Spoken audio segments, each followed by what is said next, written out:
Дәл осы менің тұрған жеріммен артымдағы тұрған үйдің барлығын қосқан кезде 27 миллион теңге ақша кетті. Аллаға сансыз шүкір. Оның несін жасырам? Барлығын шынайы, әділ түрде, ашық түрде айтамын. Қанша кетті, неге, қалай кетті, үйге кірпіш, ағаш, шипыр, фундамент, жерді қанша қалдым, барлығын айтам. Жалпы құрметті достар, менің жерімнің орналасқан жері Алматы қаласы 19 километр деген жер бар. Яғни Алтын Орданы өткен кезде бір 5 минуттық жерде тұр. Аллаға сансыз шүкір, альхамдулилля. Қалаға өте жақын микрорайонның бірі, қалаға ең жақын орналасқан ауыл деп айтсақ болады. Енді ауыл емес, бұл микрорайон деп айтсақ та болатын шығар. Аллаға шүкір, тура үйімнен 150 метр жерде, 150 емес, бір 200 метр жерде мектеп тұр көзімнің алдында, және бір үйден кейін Аллаға шүкір мешіт тұр. Альхамдулилля. Жан жағымда барлық үйлер салынып жатыр. Үйлерді бір көрсетіп қойсаң, Қайрат. Қараш, қараш. Қарама-қарсы көршім салып жатыр. Газоблоктан салып жатыр. Одан кейін мына жігіттер уже салып тастаған, жанында үй салынған.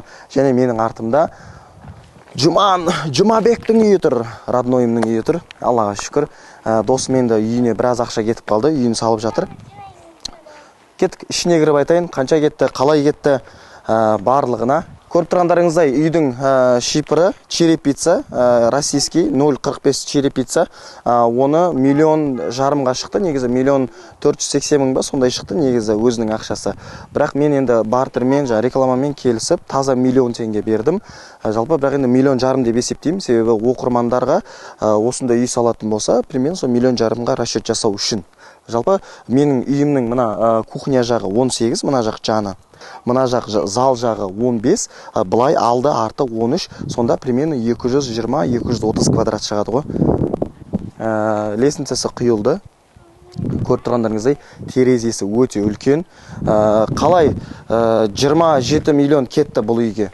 27 миллион кеткені таза жер, менде 8,5 соттық жеріме таза 9 миллион теңге кетті. Яғни мен осыдан 1,5 жыл бұрын, почти 1,5 жыл бұрын, жоқ, 1 жыл бұрын алдым. 1 жыл бұрын бұл жерді 11 миллион деп тұрған жерінен, короче, ана хозяинға айтамын, короче, 9 миллион теңге наличка бар, что там деймін, ана кісі тұрады, давай дейді, короче. Сөйтіп 11,5 миллион деп тұрған жерінен 9 миллион теңге беріп, наличка алып қалғам. Қазір дәл осы менің құр 8,5 сотық жерімнің өзі, құр жердің өзі ғана қазіргі бағасы 15 миллион теңге болып тұр. Ойлаңыздаршы. Жылдан жылға көтеріліп жатыр ғой. Енді 9 миллион теңге жерге кеткен болса, жалпы менің үйімді салған жігіттер, яғни өзімнің бірінші үйімді салған Азатбектерге 4 миллион 600 мың теңге мен өзімнің қалтамнан бердім. 4,5 миллионға келістім, бірақ одан бөлек 100 мың теңгені жаңағыдай жігіттерге тамақ-памағына, продуктысына бердім. Одан бөлек жаңа қой сойып бердім, анда-санда шашлықтарын пісіріп берем деген сияқты. Оның барлығын есептемейсің ғой. Бірақ жалпы 4 миллион 600 мыңға келістім. Ал енді үйімен бір таныстырайын, алдымен қанша кеткенін айтпас бұрын. Бұл бізде, короче, тамбур деп аталады. Мына жақта главный есік болады. Мына жердің барлығы теплый пол болады. Мына жерде жаңа счетчик, газ, светтің счетчиктары общий жаңа үйден шығып баратқан кезде мына жерден тық еткізіп өшіресің, бүкіл үйдің светі өшіп қалады. Короче, сондай счетчик тұрады, андай квадратик. Теплый пол болады, шкаф болады, аяқ киім шешетін жер ары бері. И мына жерде үлкен бізде холл болады, ас бөлмесі, яғни кухня. Үйге қонақ көп келетін болғаннан кейін кухняның өте дәу қылдық.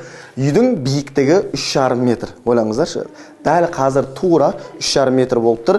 Енді гипсогордан түсет, ары түсет, аномнет, үйдің таза қалатыны 3,35 примерно қалат. Өте биік. Мына жақта гарнитур тұрады, кухня гарнитур, терезе өте үлкен, 3,2-70 па сондай терезесі.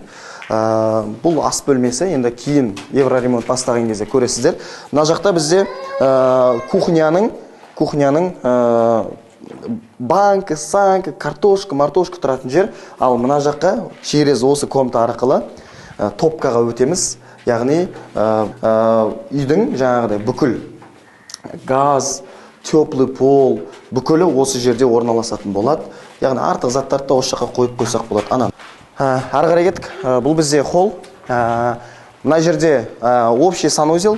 Яғни бұл жерде ванна болады, туалет болады, қол жуатын жер. Жалпы осы жерде болады. Общий келген қонақтар үйге кірген кезде бірден қол жуатын жер. Және мына жақта бізде әрине келген қонақтар тамақ дайын болғанша әңгімелесу үшін осы жерде әңгімелесіп отырамыз. Мына жерде телевизор болады, үлкен телевизор, астында PlayStation болады, TV зона болады, мощный қылып жасаймыз. Мына жерде диван болады. Келген қонақтарыңды да сразу көріп отырасың. Және мына жақта бізде зал. Зал бізде 7:30-да, 7:20 ма, 7:30-да, 4:30 ба, сондай, 4:80 ба, сондай.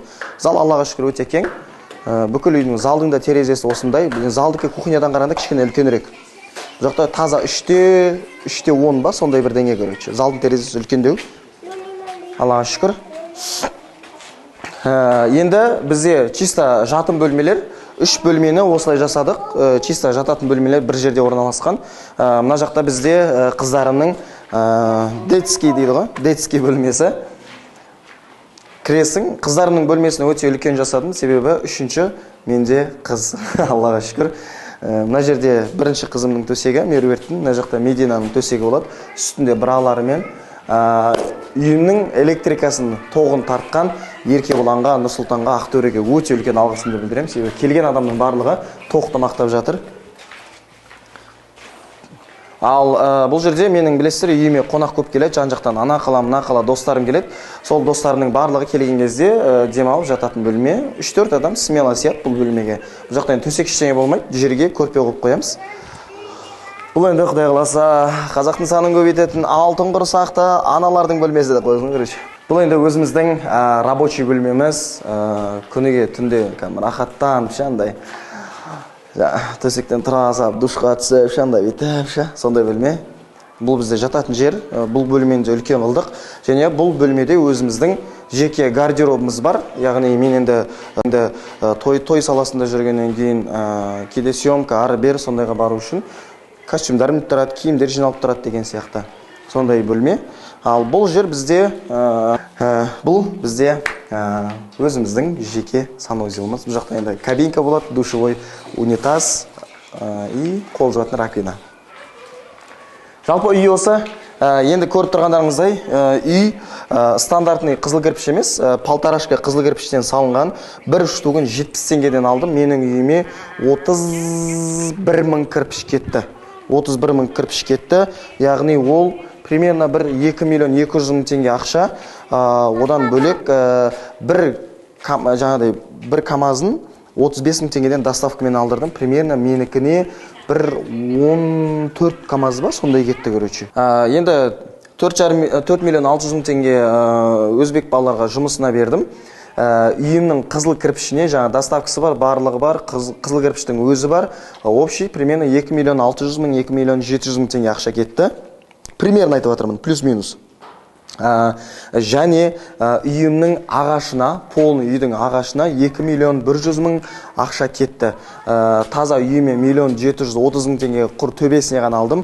Одан бөлек алдында жаңа өзбектерім жататын жерге алдым 200 мың теңгеге. Доставкасымен, несімен барлығымен сол примерно 2 миллион 100 мың теңге ақша кетті. Үйімнің черри пиццасына 0,45-лік черри пицца 1,5 миллион теңге ақша шыққан болатын, бірақ мен рекламамен 1 миллион теңгеге алдым.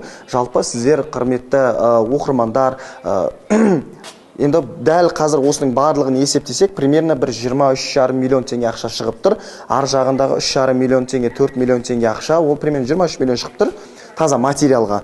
Ал ар жағындағы 4 миллион теңге ол жаңа үйімнің фундаментін толтырдым, құм алдым, үйдің іші сыртын жасаттым, жаңа төбесіндегі сейсмопояс құйдырдым, мыналарды істеттім, соның жаңа цемент алдым, құм алдым, топырақ, балшық, астына төсеттім, көшені төсеттім деген сияқты, солардың барлығын есептегенде примерно 27 миллион теңге үйіме ақша кетті. Енді экономитетіп салсаңыздар болады, газоблоктан салсаңыздар, үйлеріңіздің размері кішкентай болса, примерно негізі енді үйімнің цементімен, фундаментпен бірге жаңағы черновой жұмысын барлығын есептегенде, фундаменттен бастап, құр үйдің жерді есептемегенде, құр үйдің өзін ғана тұрғызу үшін, сол примерно менің үйіме 18 миллион теңге ақша кетті, жерді есептемегенде. Ал сол жермен бірге қосқан кезде, сол 27 миллион теңге ақша шығып тұр.